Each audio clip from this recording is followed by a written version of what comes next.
অনেক সময় আমরা না জেনে না বুঝে গর্ভকালীন সময়ে এমন অনেক খাবার খেয়ে ফেলি যেগুলোর জন্য আমাদের গর্ভস্থ সন্তান এবং মা দুজনেরই খুব বড় ক্ষতি হয়ে যাওয়ার সম্ভাবনা তৈরি হয়।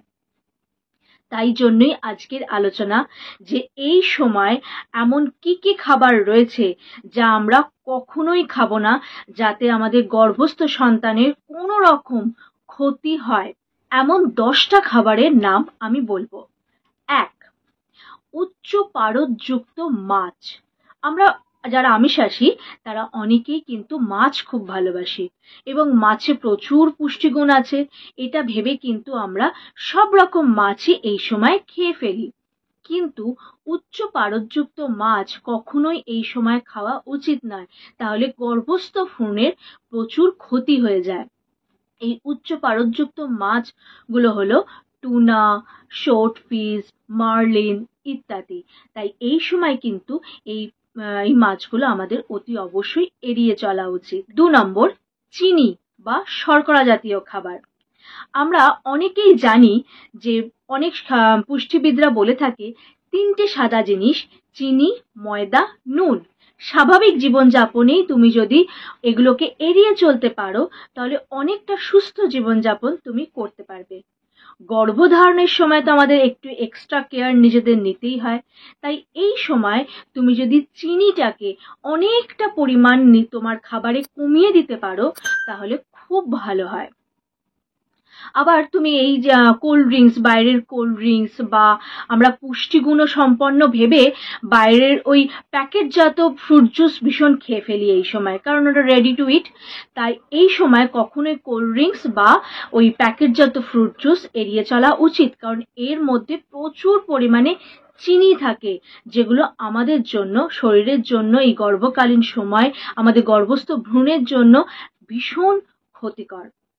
এইবার তো মনে হচ্ছে চিনি তাহলে খাবো না, তাহলে চিনির বদলে আর্টিফিশিয়াল সুগার ব্যবহার করব, যেটা আমরা মনে করি যে চিনির পরিবর্তে ব্যবহার করলে আমাদের জন্য বেশ হেলদি হবে, কারণ আমাদের বিজ্ঞাপন আমাদের তাই বলছে। চারপাশের অনেকেই আমাদের বলছে চিনি কেন খাবে, তার থেকে এই জিনিসটা খাও, অনেক ব্যাপারটা হেলদি হবে। মোটেই কিন্তু হেলদি নয়। এইটার মধ্যে যে স্যাকারিনটা আছে বা বিভিন্ন ফ্রুক্টোজ আছে সেগুলো কিন্তু অনেকটাই ক্ষতিকর। তাই চিনি বা চিনির পরিবর্তে এই আর্টিফিশিয়াল সুগার কোনোটাই কিন্তু আমরা এই সময় খাবো না। 3 নম্বর, প্যাকেটজাত ফুড। আমরা এখন প্রচন্ড ব্যস্ত, আর এই ব্যস্ততম জীবনে তাড়াতাড়ি চেষ্টা করি যাতে খাবারটা তাড়াতাড়ি আমরা পেয়ে যাই। আর এই গর্ভকালীন সময় এই ক্লান্তিও অনেক সময় কাজ করে, তাই রান্না করতে ইচ্ছা করলো না, ভাবলাম যে রেডি টু ইট কোনো খাবার নিয়ে আসি, যেটা হয়তো অল্প একটু জলে সেদ্ধ করতে দিয়ে দিলে বা তার মধ্যে কোনো মশলা জাতীয় জিনিস আছে সেগুলো ব্যবহার করলে তাড়াতাড়ি কয়েক মিনিটের মধ্যেই আমার রান্নাটা রেডি হয়ে যাবে। কিন্তু এই প্যাকেটজাত ফুডের মধ্যে যে প্রিজারভেটিভ রয়েছে, বিভিন্ন উপকরণ যা আমরা নাম জানি না, যার কোনো রকম ক্ষতিকর কতটা কি বৃত্তান্ত জানিই না, সেগুলো কিন্তু আমাদের গর্ভস্থ ভ্রূণের প্রচন্ড ক্ষতি করে দেয়। তাই প্যাকেটজাত দ্রব্য থেকে আমরা অনেকটাই এই সময় কিন্তু দূরে থাকবো। একদম এই প্যাকেটজাত দ্রব্য যেগুলো রেডি টু ইট, তাড়াতাড়ি চটজলদি তৈরি হয়ে যায়, সময় বাঁচাতে গিয়ে আমরা আমাদের সন্তানের ক্ষতি কখনোই চাইবো না। 4 নম্বর, আজিনোমোটো। এই আজিনোমোটো কিন্তু আমরা ব্যবহার করে থাকি রান্নার স্বাদ বাড়ানোর জন্য, যেটা রেস্টুরেন্টে বা স্ট্রিট ফুডে, চাইনিজ ফুডে ব্যবহার হয়ে থাকে। আর চাইনিজ খেতে কিন্তু আমরা অনেকেই ভালোবাসি, তাই রেস্টুরেন্টে বা স্ট্রিট ফুড হিসাবে চাইনিজ আমরা খেয়ে থাকি। এই সময় কিন্তু এইগুলোকে আমাদের এড়িয়ে চলতে হবে, কারণ আমাদের আজিনোমোটো এড়িয়ে চলতে হবে। আজিনোমোটো কিন্তু বাচ্চার মস্তিষ্কে প্রচুর ক্ষতি করে দিতে পারে, তাই আমরা এই জাতীয় ফুড কিন্তু একদম এড়িয়ে চলবো। তবে কি চাইনিজ ফুড খাবো না? অবশ্যই খাবো, সেটা ঘরে বানিয়ে খাবো। আমরা জানবো যে তার মধ্যে কি কি উপাদান দিচ্ছি, ফ্রেশ তেল ব্যবহার করছি, সমস্ত রকম থাকবে হেলদি। 5 নম্বর, কাঁচা ডিম, কাঁচা দুধ। কাঁচা ডিম আমরা না খেলেও অনেক সময় কিন্তু আমরা হাফ বয়েল ডিম, মানে আধ সেদ্ধ ডিম খেয়ে থাকি। এই সময় কিন্তু একদমই এটা খাওয়া চলবে না।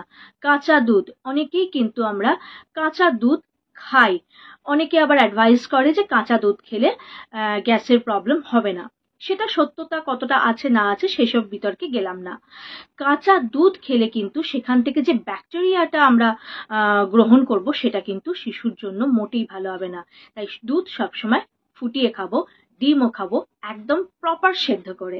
6 নম্বর, ডালদা বা পাম তেলে তৈরি করা জিনিস।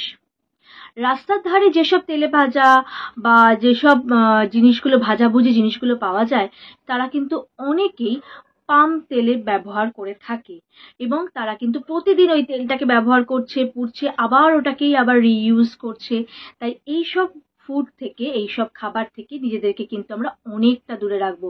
বাড়িতেও কিন্তু আমরা ডালদা বলো, পাম অয়েল বলো, এগুলো ব্যবহার করব না। এর পরিবর্তে আমরা অলিভ অয়েল, কিছু না হলেও সর্ষের তেলও কিন্তু আমরা ব্যবহার করতে পারি। তাতে আমাদের যে ওমেগা 3 ফ্যাটি অ্যাসিডটা এই সময়ে গর্ভকালীন সময় দরকার হয়, সেটাও কিন্তু ভালো মাত্রায় পেয়ে যাব। 6 নম্বর হলো কফি বা চা। অনেকেই ক্লান্তি দূর করার জন্য বারবার কফি বা চা খেয়ে থাকে। এই কফি এবং চায়েতে ক্যাফিন নামক এক প্রকার উপাদান থাকে। সেটা কিন্তু গর্ভস্থ শিশু এবং তোমার জন্য মোটেই এখন ভালো নয়। তাই চা কফি খাওয়ার অভ্যেস যদি বারবার খাওয়ার অভ্যেস থাকে তাহলে কিন্তু এই সময় একদম কমাতে হবে। তবে কি একদম কমিয়ে দেবো তা নয়। বলা হয় গর্ভকালীন সময়ে 200 মিলিগ্রাম ক্যাফিন আমরা খেতে পারি। সেই হিসেব অনুযায়ী 1 কাপ কফিতে 95 মিলিগ্রাম ক্যাফিন থাকে আর 1 কাপ চায়ে 47 মিলিগ্রাম ক্যাফিন থাকে একটা স্ট্যান্ডার্ড কাপে। তাহলে আমরা দিনে দুবার চা আর কিংবা 1 কাপ কফি খেতে পারি। 8 নম্বর হলো অ্যালকোহল সমৃদ্ধ খাবার। অনেকেই আমরা জানি যে গর্ভকালীন সময়ে কখনোই অ্যালকোহল খাওয়া যায় না, কিন্তু অ্যালকোহল সমৃদ্ধ খাবারও অনেক খাবার হয় যার মধ্যে অ্যালকোহল দিয়ে সেই রেসিপিটা তৈরি করা হয়। সেগুলো থেকেও কিন্তু তোমাকে নিজেকে দূরে রাখতে হবে। তাই অ্যালকোহল তো খাবোই না এই সময়, প্লাস অ্যালকোহল সমৃদ্ধ কোনো খাবারও কিন্তু এই সময় খাবো না। ফলের মধ্যে কাঁচা পেঁপে বা আধপাকা পেঁপে বা আনারস, এইগুলোও কিন্তু আমরা এই সময় গর্ভকালীন সময় খাবো না। কারণ কাঁচা পেঁপে বা আধপাকা পেঁপে বা আনারসের মধ্যে এমন অনেক উপাদান থাকে যেগুলো আমাদের গর্ভপাত করাতে পারে বা সময়ের আগেই কিন্তু প্রসব হয়ে যাওয়ার সম্ভাবনা তৈরি করতে পারে। তাই এই দুটো ফল আমরা এই সময় এড়িয়েই চলবো। সবার শেষে বলবো, কিন্তু ভীষণ গুরুত্বপূর্ণ, রাস্তার ধারে কাটা ফল, কাঁচা সবজি, কারণ এই কাঁচা সবজির মধ্যে অনেক রকম ব্যাকটেরিয়া বা পেস্টিসাইড থাকতে পারে। আর আর ভালো মতো সেদ্ধ না হওয়া মাংস এই গর্ভকালীন সময়ে আমরা কোনো মতেই কিন্তু খাবো না। অবশ্যই অবশ্যই এগুলো কিন্তু আমরা এড়িয়ে চলবো। তোমার সন্তানের জন্য, অনাগত সন্তানের জন্য এই কিছু মাস মানে 9টা মাসের কিছু কিছু জিনিসের স্যাক্রিফাইস করা যেতেই পারে। কারণ এই ছোট্ট স্যাক্রিফাইসের পরে যে বিরাট খুশিটা আসবে সেটা কিন্তু কম কোনো অংশে না। তাই তার জন্য একটু স্যাক্রিফাইস, একটু সতর্কতা, একটু সাবধানতা আমাদের অবলম্বন করতেই হবে। ভালো থেকো, সুস্থ থেকো, খুব খুব হাসি খুশি থেকো, এই কামনাই করি। দেখা হচ্ছে আবার পরবর্তী ভিডিওতে।